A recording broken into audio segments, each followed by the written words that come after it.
Hi, welcome to Atheist Edge. I'm Sam. I'm Jim. And today, question that we're going to be dealing with are, there's a claim that not all Muslims are like that. While individual practice of religion has nuanced variety from person to person, massive points of agreement form a religious culture. Some think that all ideas are abstract with no practical real-life component. While that is certainly true of some ideas, cultural memes that inform and decide acceptable individual action form one layer of decision-making in the mind of the individual and have practical real-world consequences. Some of these memes show up in religious scriptures, and their prevalence throughout a general population can be approximated through surveys by just asking people what they think. These individual meme units of religious content are typically accepted or rejected one by one, not as a group. This accounts for variety in acceptance or rejection of religious memes, but where enough people believe a large enough collection of religious memes, a cult is formed. Within the collection of accepted religious memes, there are core memes upon which all others are derived. Typically, if any individual religious meme in this core group is false, it has implications that all the others in the core group are also false. But religious memes, whose actual truth or falsehood doesn't cause any of the others to be false, can be considered optional beliefs. Disagreements about the optionalness of supposed optional beliefs often form the basis of offshoot cults. Those outside the cult often have difficulty distinguishing between what is a core religious meme and what isn't, except by surveys, just by asking people what they think and seeing how many accept a particular religious meme. This has been done many times over the years with many populations, religious memes, and cults. One of the most pressing questions of our time is the extent to which Islam seeks to use force by threats of physical violence and death to convert people, and whether or not this is a core part of the religious memes of Islam. Now, Jim, you've found some research that can shed light on this. It's by the Pew Group. Yes. First off, let's define what maybe our viewers aren't really in touch with what the word meme means. And I'm going to read this. Then you go back to the beginning and re-listen to Sam's intro and use it in that context. A meme is an element of a culture or a system of behavior that may be considered to be passed from one individual to another by means of non-genetic. Correct. It's a non-genetic, basically a marker. And it's passed from one individual to another, not from parent to offspring, but throughout the same generations. Mm-hmm. And they can get lodged in your head almost, Richard Dawkins talked about it in The Selfish Gene, right? Selfish Gene, yeah. Right. I think he coined the word. Yes, yeah. he did coin the word. And so memes can be very general and apply to different things, but I'm using it in this context to refer specifically to religious-based memes. And we can determine the prevalence of those in a population by just asking people what they believe, what they think, which leads us to our slide. And we'll have it up here behind us so the viewers at home can see it. But as you can see there, what is it, 584 million Muslims. Well, let's go with the total population of Muslims on the planet. Okay, so saying there's 1.62 billion 1.62 billion. 1.62. Now, when you hear, I'm not going to name the names, people saying, you can't lump all Muslims into the same category. It's hashtag not all. You've heard that a million times, right? Right, hashtag not all. It is not it is a non-zero number, but it is not insignificant.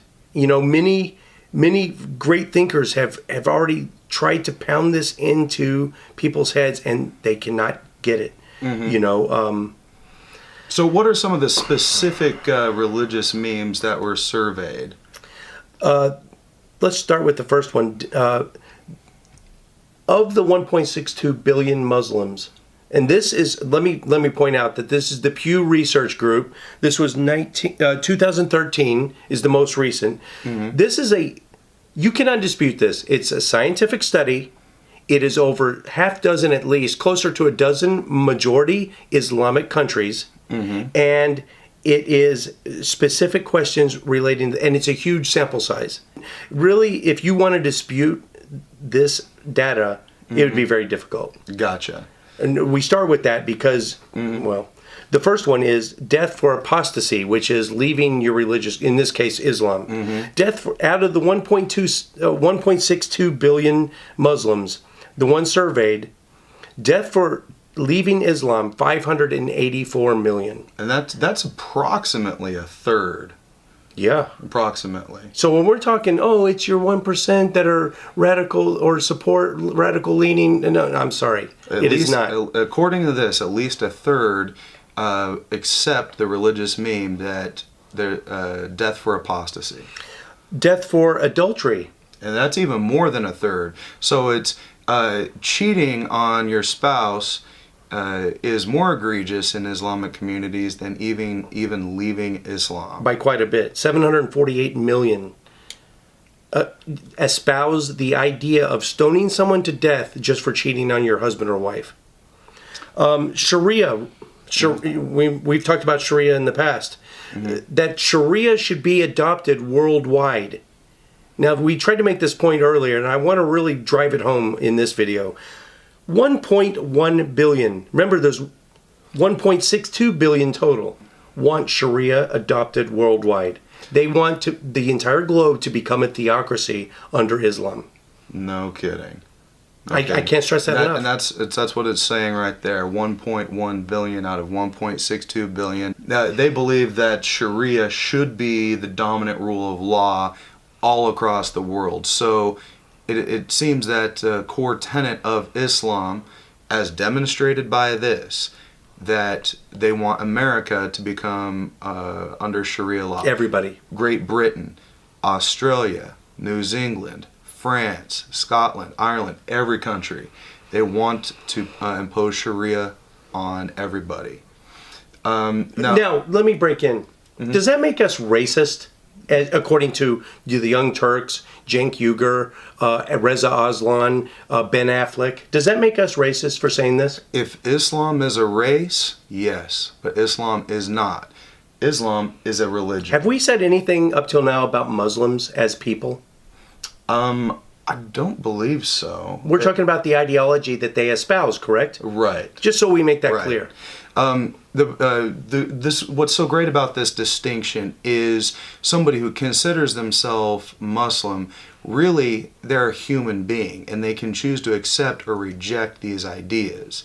And that's really the point. Accepting these ideas produces a reality for everybody that just isn't so good.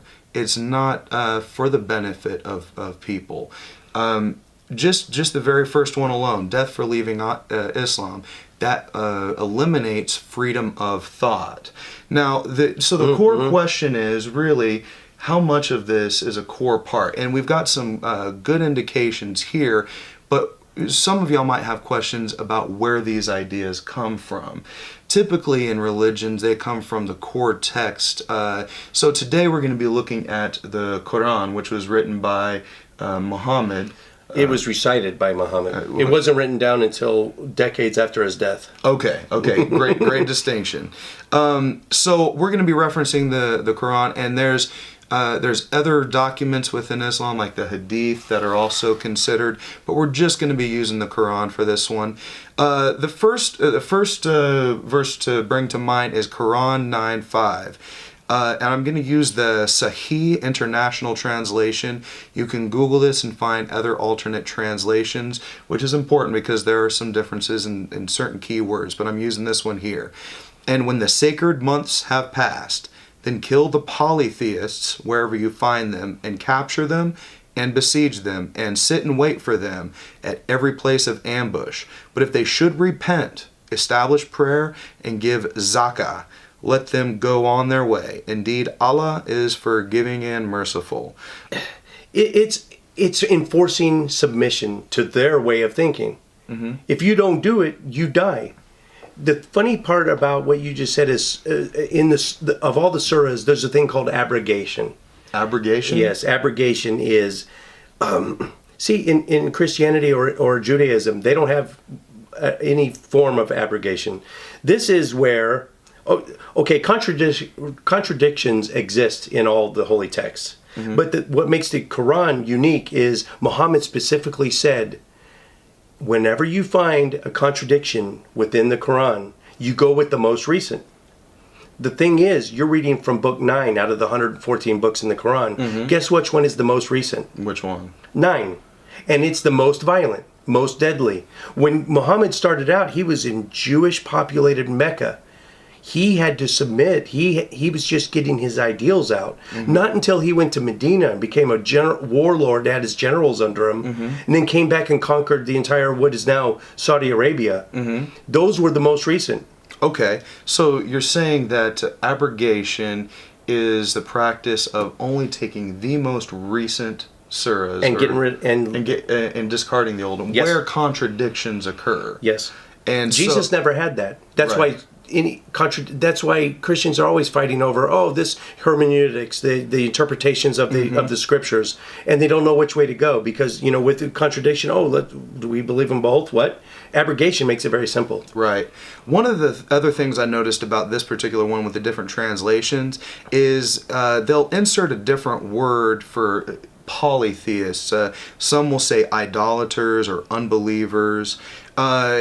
And so, who exactly should be murdered according to the Quran? There was a huge pagan influence back then. Zoroastrian, Mithraism. Mm-hmm. There was, competing religions. The Middle Eastern area was rife with all different types of religions. Mm-hmm. When they say polytheists, they're talking about the pagans. But don't get me wrong.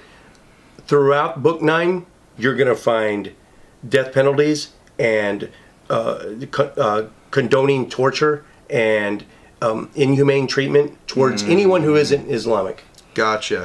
And especially non-believers. Non-believers get a special place in hell. Gotcha. Now, transitioning over to Quran 8:12. Again, this is the Sahih International Translation. Remember when your Lord inspired to the angels, I am with you, so strengthen those who have believed. I will cast terror into the hearts of those who have disbelieved, so strike them upon the necks and strike from them every fingertip. Is this really saying to cut the heads and fingertips off of unbelievers? We're done for. We're doomed. Okay, so just disagreeing with Islam, according to Muhammad in the Quran, you should have your head cut off. I have to go back to the 1.1 billion people that want Sharia to rule. Mm. And in Sharia, it is an Islamic totalitarian theocracy. Now, isn't this exactly the kind of moral teachings that are in fact immoral? Doesn't the threat of death convince people to believe in the veracity of Muhammad's claims without really checking if they're true? Because they could have their head chopped off. Could you force yourself to believe? You could say you believe. I could believe this book is mm-hmm. pink, but I would be tricking myself. Right. You can't force yourself to. You could just say it on your lips. It's also possible just that very fear and threat of death incites the fear states and the amygdala and temporal lobes in giving people religious experiences. And we've touched on that in some other videos. So I suspect that also plays a part in it. But let's transition on to... before... That particular verse, you're going to hear a lot of Islamic apologists try to tap dance and backpedal out of that one. Okay. But get ready. I mean, I hope they stretch out because there's a lot of mental gymnastics going on with a lot of these too. Gotcha. Then the last reference from the Quran today is 489. Again, the Sahih International. They wish you would disbelieve as they disbelieved, so you would be alike. So do not take from among them allies until they emigrate for the cause of Allah. But if they turn away, then seize them and kill them wherever you find them, and take not from among them any ally or helper. Do you consider this to be a core religious movement of Islam? I've talked to Muslims about this one and others like it. Yeah. The majority, the most popular apologetic for this type of surah is, oh, no, we only advocate violence in defense of Islam. When you're attacking us, we will attack you. This one is a clear indication that they take it on the aggressive. They're taking it on the offense. They're going to seek you out and try to find you wherever you are. Right. It's another example of intolerance. Yeah, but if they turn away, then seize them and kill them wherever you find them. Hunt them down. Yep. I'm sorry. It's in your book. I didn't put it in there. Now, is it possible to be a Muslim and that consistently follows their religion and not do what these verses say? Is that possible? Let me ask you this. How many Christians have you ever met that don't condone slavery? Most. Absolutely. Nowadays, most Christians do not. Jesus tacitly approved of slavery. He approved of... he specifically said it. He totally had no idea about the germ theory of disease. He said, don't wash your hands before you eat. So many things in the Bible that so many Christians and Jews don't follow anymore because it's either outdated or they have some sort of, they compartmentalize it and they just cherry pick the good parts. Same with Islam. Yes, I mean, I've met, just like we're saying, there are so many decent human beings out there, no matter what your ideology. It's a beautiful thing. It's a very fortunate thing that most, well, maybe not most of them, but a good chunk of them, or maybe slightly most of them, don't follow this. More than you think, but most of them don't follow this. And that's a good thing. Really, that's a testament to the innate rationality of all human beings, no matter even the religious background you come from. Just the fact that a third of Muslims believe that you should die for apostasy. Now, does that mean a third are going to throw a homosexual off a building, or a third are going to kill? According to this, 2/3 don't accept that. Okay. And so just their very hypocrisy indicates that they really do not believe in Islam. If they did, they would follow those surahs. But it's very fortunate that most do not. It's good that they do not follow those surahs, that they're not going out and killing people. But because these are core religious memes, the core of people who follow Islam believe these things and take actions accordingly. That is where it affects you and me. That is where it affects Western countries. This is why it's such a pressing issue for our time. Can I jump in? Yeah. I'm not talking Taliban, ISIS, or Al-Qaeda. I'm talking governments sanctioning and endorsing of Sharia that involves the beheading, the torture, the killing of pick a country, Iran, Saudi Arabia. They have public beheadings for what? Homosexuality. This is government sanctioned. This is not fringe groups. Oh, those aren't real Muslims. Well, what is a real Muslim then? We're talking major governments in the world that endorse some of this. That's we are so going to get our ass kicked for this video. I can already feel it. Yeah, that's cause for concern. At the very least, in Western cultures, we've moved past that. We don't have crusades. Christians aren't, on the whole, going out and stoning Muslims or trying to enact all the laws of the Old Testament and stoning adulterers and witches and so on and so forth. For the most part, we've moved on past all of that. But it appears, and disobedient children. Oh, and that. Now, one of the things that we talked about and ran across was a statistic that said 30,000 Islamic terrorist attacks have happened since 9/11.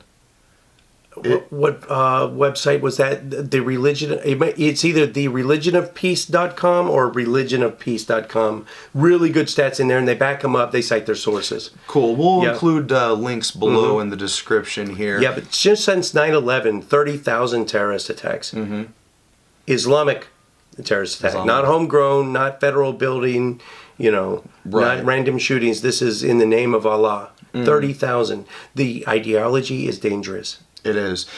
At its core, if these are core tenets of Islam, it's saying you do not have freedom of thought or freedom of speech. Those are core Western values. It is from open and free discourse about any idea that allows us to work through the issues at hand to arrive closer to truth.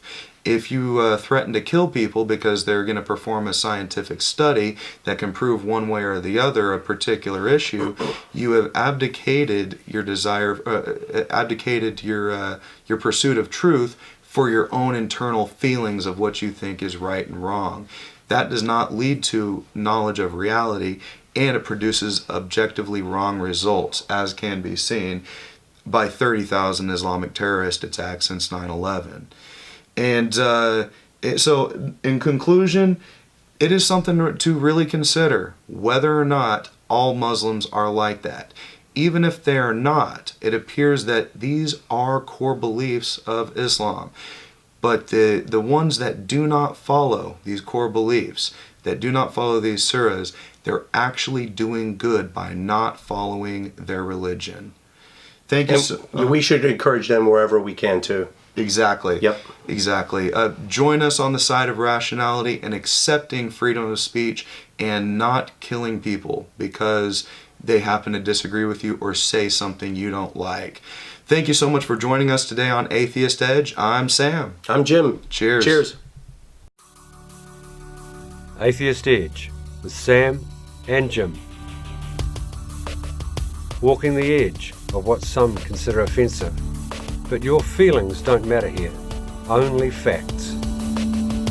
Edgy commentary on the dangers of doctrine, the foibles of faith, the bullshit of belief, the stupidity of superstition, and the idiocy of indoctrination. With razor-sharp wit, curiosity, and critical thought, we take an unblinking look at today's religions. We are Atheist Edge.